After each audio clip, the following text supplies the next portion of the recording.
Ao was a young father with nothing in his hands but everything in his heart. After losing his job, he and his little daughter Amma were pushed out by greedy relatives who said they had no space for beggars. With nowhere to go, they slept on the cold streets of Nairobi, huddled under a torn bag. The nights were long, the ground was hard, and the city's noise never stopped, but what hurt most was seeing Amma shiver in the dark. She was too small to understand why her uncles and aunties had turned them away, too innocent to know why her father's eyes carried so much pain. Yet every night, before she fell asleep, Ao would whisper one thing in her ear: better days will come. He said it even when his stomach was empty. He said it when Amma cried for food he could not give. He said it when the rain soaked through their thin sheets of plastic. The words were not just for her, they were for himself too. They were his only shield against the hopelessness pressing down on him. People passed them on the streets like they were invisible. Some threw insults, others didn't even look. But Ao held on to Amma's tiny hand and kept walking. He refused to let the world break him completely. Deep inside, he carried a quiet fire, a belief that this suffering was not the end of their story. Though he was at rock bottom, he clung to that fragile promise that one day, somehow, he would rise again. For many years, Ao lived with a wound in his heart that no one could see. His sister Zola, the only person who once stood by him, had vanished after marrying into wealth. She left the village in a fancy car and never returned. No phone calls, no letters, no visits. To everyone else, she was gone forever. The relatives gossiped endlessly, saying she had abandoned her poor family and chosen money over blood. Some mocked Ao, telling him he should forget about her. She is not your sister anymore, they laughed. Deep inside, Ao refused to believe it. He kept a quiet hope that maybe, one day, Zola would come back. But as the years went by and life grew harder, even that hope started to fade. One rainy night, Ao and little Amma tried to find shelter under a bridge. The rain poured down, cold and merciless, soaking their thin clothes.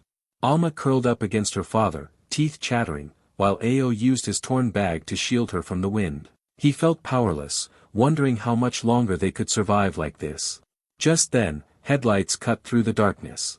A long, black limousine stopped in front of them. It looked so out of place in the filthy streets that Ao thought he was dreaming. The door opened slowly, and out stepped a woman in a glittering diamond dress, heels clicking against the wet ground. Ao froze. His breath caught in his throat. It was Zola, his sister. The same sister the family had buried with their words, the same sister he thought he had lost forever. She stood before him, glowing with wealth and power, yet her eyes softened the moment they met his. For a second, Ao couldn't move. He was dirty, wet, and broken, while she looked like she had stepped out of another world. He wanted to hide, ashamed for her to see what he had become. But Zola didn't hesitate. She walked straight to him, stretched out her arms, and pulled him and Ama close, not caring about the mud on their clothes. Tears filled Ao's eyes. He couldn't believe it. After all the years of silence, after all the rumors, she was here, back for him. The city traffic roared in the background, the rain kept falling, but for Ao and Amma, time stood still. Zola held her brother tightly and whispered, "I never forgot you." Those words melted the pain he had carried for so long. Amma looked up at this beautiful woman, confused but comforted, as if she had always known her. Ao finally exhaled, realizing that the hope he clung to in the darkest nights was not in vain. His sister had returned, not as the girl who left, but as someone powerful enough to change their destiny. And she had chosen to find him, not in a palace, but under the bridge where he had nothing left but his promise of better days. That night, Ao's world began to shift in ways he could not yet imagine. Ao could hardly believe what was happening. All his life he had known Zola as his big sister, the one who used to braid his hair when they were children, the one who always defended him when others mocked. But now she was standing in front of him as a completely different person, powerful, rich, and dressed like someone from another world. After pulling him and Amma into the limousine, she sat quietly for a while, watching the streets of Nairobi pass by. Ao wanted to ask 100 questions, but his voice was trapped in his throat. Amma clutched his hand tightly, her little eyes wide with confusion. Finally, Zola broke the silence with a calm smile. "Ao," she said softly, "your suffering ends today." Ao thought it was just comforting words, but Zola meant every syllable. When they reached the airport and boarded a private jet, his heart almost stopped. He had never been on a plane before, let alone one with gold curtains and leather seats. Alma giggled when the jet lifted off the ground, her first laugh in weeks. Ao watched her face light up and felt tears roll down his cheeks. Could this really be happening? Hours later, when they landed in Lusaka, Zola led them to a massive palace shining in the night like something out of a dream.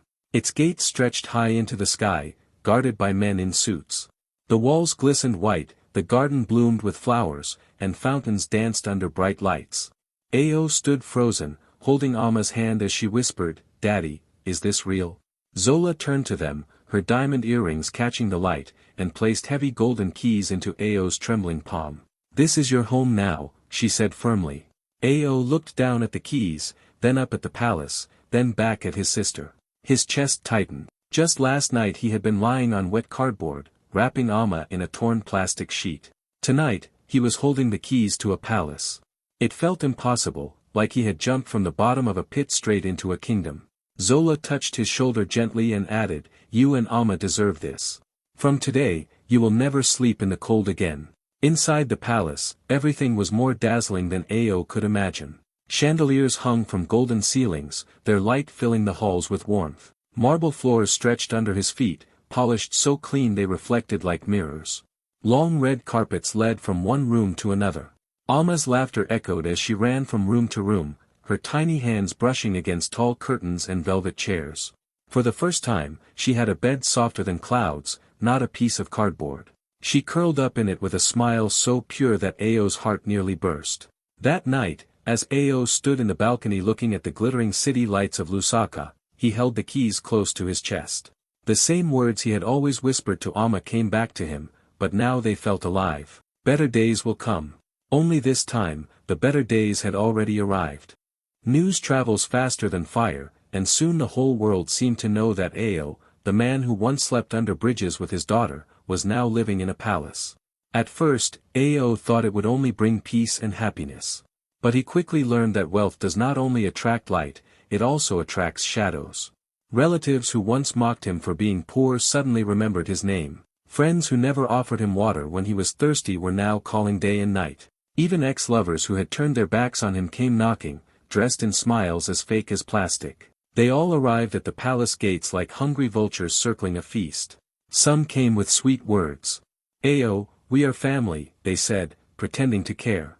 "We just want to celebrate your blessing." Others were not shy at all.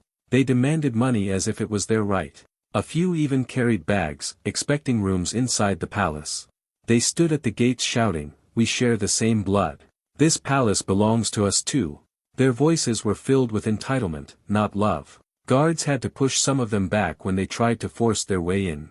Ao stood by the balcony one afternoon and watched the crowd below. Faces he had not seen for years were now pressing close, begging, demanding, even crying crocodile tears.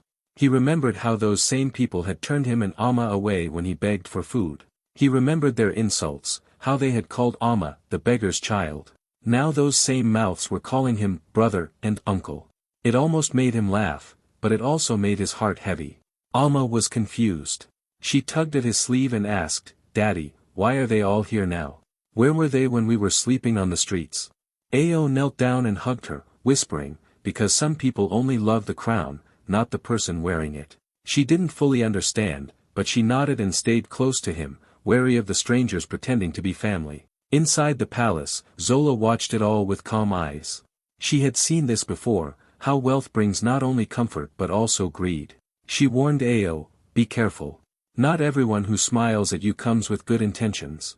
Ao understood, but his heart was torn. Part of him wanted to slam the doors forever, yet another part wondered if he owed them something, even after everything. Days passed and the crowd only grew larger. They sent messages, they told lies, they even spread gossip that Ao was selfish for not sharing. But Ao remembered the nights he and Alma went hungry, the nights he begged for shelter and was refused. He realized something important: family is not measured by blood alone, but by love and loyalty. As he stood in the grand halls of his palace, he promised himself one thing: he would never let the same people who threw him away come back to eat at his table. The palace was not for leeches. It was for him and for Alma, the daughter who never let go of his hand. The palace was alive with music, laughter, and the glow of golden lights. It was the night of the grand blessing ceremony, a celebration Zola had planned so that Ao and little Amma could be introduced to the world not as beggars but as rightful owners of their new life. Guests filled the marble halls, dressed in bright colors and shining jewelry. Choirs sang, drums rolled, and food flowed endlessly on long tables. For Ao, it felt like stepping into a dream, yet deep inside he still carried the scars of the streets. He kept Ama close to him, making sure she felt safe in this new world. But not everyone came with pure hearts. Among the guests were distant cousins and so-called family members who had once spat on Ao's name. They smiled on the outside but whispered poison on the inside. While Amma wandered near a fountain in the garden, some of them sneered at her. "Look at her," one cousin said loudly, "the beggar's child now playing princess." Another added with a laugh, "She belongs under the bridge, not in a palace." Their cruel words pierced through the music. Ao heard them. His blood boiled, and his fists clenched tight. Every muscle in his body wanted to defend his daughter right there, to shout at them, to throw them out of the palace. Alma's eyes filled with confusion and hurt, too young to understand why they hated her. Just as Ao stepped forward, Zola touched his arm gently and whispered, "Wait. Let the stage expose them." Her calm eyes carried a secret, something Ao did not yet know. As the music paused and the hall grew quiet, Zola walked gracefully to the front. The chandeliers sparkled above her as she raised her hand for silence. "Tonight," she said, her voice strong and clear, "is not just about blessing this palace. Tonight is about truth." The crowd murmured, not sure what she meant. Ao stood frozen, Amma leaning against his leg, while the cousins who had mocked her smirked as if they had already won. Then Zola called for the lawyers to step forward, carrying a sealed envelope. "There are people here," she continued, her voice cutting like glass, "who believe they can insult a child, demand wealth, and claim rights they never earned. Tonight, their masks will fall." The cousins shifted uneasily, their laughter fading. The envelope was opened, and Zola's plan began to unfold, a plan that would silence every mocking voice and reveal who truly had the right to stand in that palace. Ao realized in that moment that his sister had not only brought him out of the streets, she was about to give him something far greater, justice in front of the same people who once called him nothing. The party was no longer just a celebration, it was a stage, and Zola was ready to change everything. The music stopped. The palace blessing ceremony that had started with joy now grew silent, every eye fixed on Zola as she stood tall at the front of the hall. Her diamond dress glittered under the chandeliers, but it was her voice that carried the most power. "There is something you all need to know," she said firmly. The crowd shifted uneasily, their curiosity rising. Ao felt his heart pounding in his chest. He had no idea what his sister was about to reveal, but he could sense it was something big, something that would shake the very ground beneath them. Two lawyers stepped forward holding a thick envelope sealed in red wax. Zola's eyes scanned the room, pausing on the cousins who had mocked Amma, on the relatives who had once thrown Ao into the streets, and on the fake friends who now stood with greedy smiles. Then she looked back at her brother and gave a small nod, as if to say, "This moment is yours." The lawyers opened the envelope and pulled out a folded document. The hall grew so quiet you could hear the paper crackle. "This," one lawyer announced, "is the last will and testament of the late Mr. Cato, father of Zola and Ao." Gasps rippled through the room. Everyone leaned forward. For years, the family had believed there was no will, that the wealth had vanished into secrets. But here it was, alive and real. The lawyer cleared his throat and began to read. The words echoed like thunder. "I, Mr. Cato, leave my entire family trust, estates, and wealth to my son, Ao Cato. He alone is the rightful heir." The hall exploded with noise. Gasps, shouts, and murmurs filled the air. Faces twisted in shock. Some clutched their chests as if the ground had opened beneath them. All this time they had thought Zola was the wealthy one, the one holding all the power. But now the truth stood naked before them. The fortune, the empire, the trust, it all belonged to Ao, the man they once mocked as a beggar. Ao himself was stunned. He felt dizzy, gripping Amma's hand to steady himself. He had spent years believing he was nothing, yet here was proof that his own father had seen him as worthy of everything. Tears welled in his eyes as Amma whispered, "Daddy, you are the heir." He nodded slowly, unable to find the right words. Meanwhile, the greedy relatives froze where they stood. Their fake smiles vanished. The cousins who had insulted Amma turned pale. The ex-lovers who had pushed him away stared at the floor in shame. It was as if the walls of the palace were laughing at them, reminding them of their cruelty. Zola stepped closer to Ao and placed her hand on his shoulder. "It was always you," she said softly. The hall, once filled with voices, now fell into a heavy silence. Ao was no longer the man under the bridge. He was the true heir, and everyone knew it.